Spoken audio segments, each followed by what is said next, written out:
अर्धी वाटी sweet corn वापरून आपण हा हेल्दी, टेस्टी आणि हाय प्रोटीन असा नाश्ता बनवणार आहोत। खायला खूप टेस्टी लागतो आणि एकदम छान असा मऊसूत जाळीदार बनतो।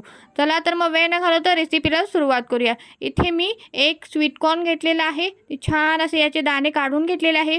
मिक्सरमध्ये हे दाणे मी घातलेले आहेत। त्याचबरोबर मी इथे अर्धी वाटी मूग डाळ भिजलेली घातलेली आहे। छान असे दरदरीत वाटून घ्यायचं आहे पहिल्यांदा। त्यानंतर यामध्ये मी अर्धी वाटी रवा घातलेला आहे। मिक्सरला लावताना आपण यामध्ये हिरवी मिरची देखील घातलेली आहे। छान याची बारीक अशी पेस्ट तयार करून घ्यायची आहे।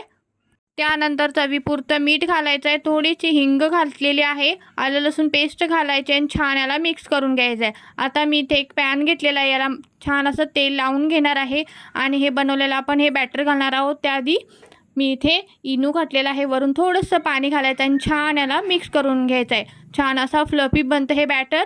त्यानंतर हे बॅटर आपण या पॅनमध्ये घालून घेणार आहोत। लगेचच आपण हे स्टीम करण्यासाठी ठेवून देणार आहोत।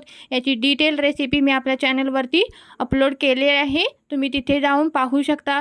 छान याला पहिले 10 मिनटं असेच स्टीम करून घेणार आहोत। त्यानंतर झणझणीत अशी एक फोडणी द्यायची आहे।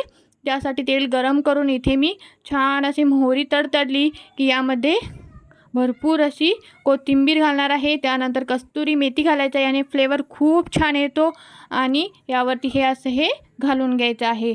अगदी भन्नाट बनते ही रेसिपी, एकदा नक्की ट्राय करून पहा आणि व्हिडिओ आवडल्यास प्लीज चॅनलला लाईक, शेअर आणि सबस्क्राईब करायला विसरू नका, जेणेकरून माझे नवनवीन व्हिडिओ तुमच्यापर्यंत पोहोचू शकतील। धन्यवाद।